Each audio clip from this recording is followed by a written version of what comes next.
So recently, Rare not only released the long-awaited Season 10 but also a slew of significant combat changes to sword, double gun, and hit reg improvements, apparently.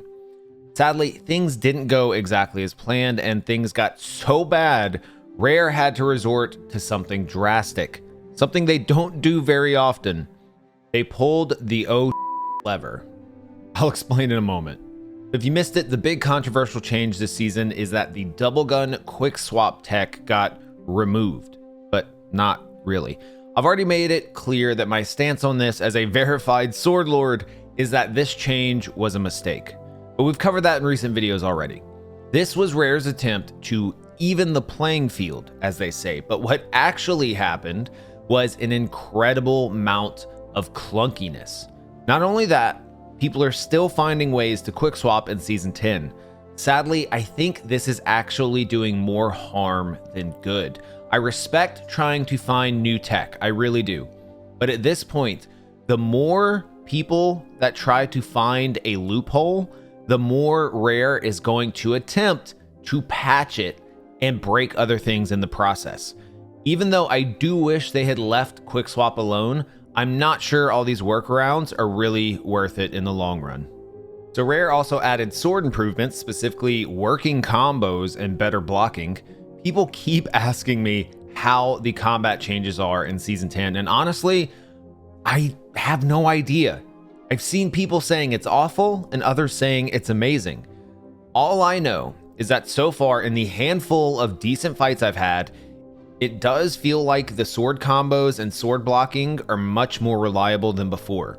That being said, it's honestly near impossible to tell because the server performance has been worse than ever before. I've never seen the community so vocal and so unanimous on Sea of Thieves issues like this before. Not to mention, the timing on this could not have been worse. After multiple delays, the 7 months of waiting, players have been greeted with rubber banding, latency, and more hit reg than ever before, which was supposed to actually be improved this season. Not only that, but the season's content is staggered month to month, and this first month is guilds. Guilds, well, aren't anything new, like at all. Sure, you can sail your guildmate ships and earn new cosmetics, but the community seems to realize that these are just new bars to fill, doing the same old content that we've been doing. I really think Rare missed the mark with guilds, especially capping them at 24 players. Guilds should be a vehicle for politics amongst the seas, which is why I've started the Pirate Council, currently the largest guild in Sea of Thieves with over 1,500 members. Consisting of multiple guilds under one banner and operating through Discord, we meet every Wednesday in-game and vote on official mandates for all members to follow.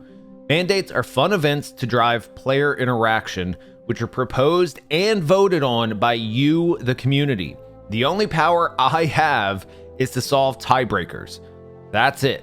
We actually just had our very first meeting and it was amazing.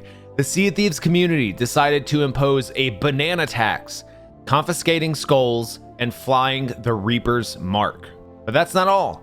The community also placed a black spot on a rival guild, which are essentially bounties. We need as many members as possible, and it's totally free.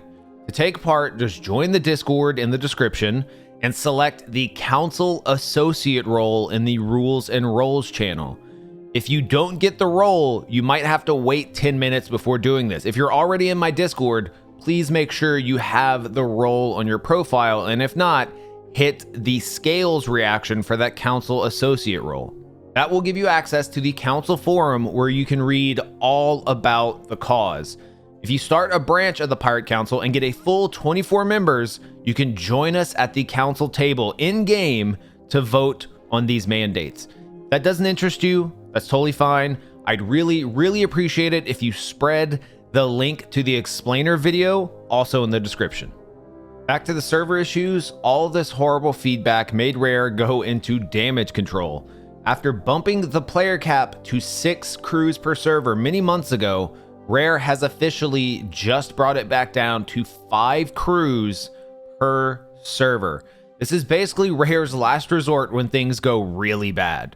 So expect the seas to feel a bit more empty during your usual play sessions. This will hopefully improve things quite a bit in the short term. In fact, I know personally that Rare has seen improvements on their end after making this switch, but claim they're actually narrowing in on the root cause of the issues. Regardless, I hope you guys are finding some enjoyment in Season 10, and if you aren't, you should totally join the cause with the Pirate Council.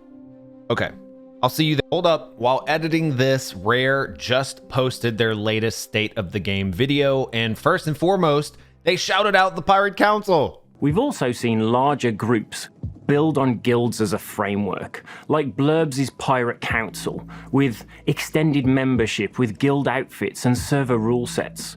We're really excited to see what ideas like this can do to bring new experiences to players and effectively evolve the experience of guilds for everyone. Big thanks to Drew and the folks at Rare for that, but basically the rest of this video confirms my suspicions.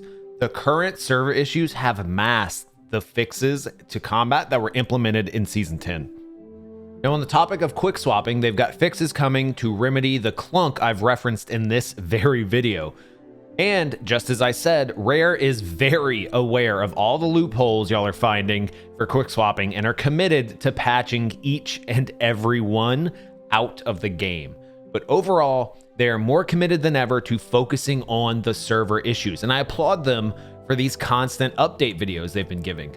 Keeping an open dialogue in this fashion is huge for keeping the community informed. And just as an extra bonus, Rare will also be changing the look of hit markers to give better feedback, and will also be finally removing the cutout from the DA sales. I made a video about this ages ago and hope they'd either remove it or let us cut out any sale.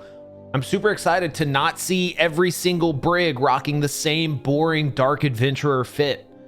Anyway, that video showed up at the very last minute. Now I'm actually done. Thanks for watching, y'all.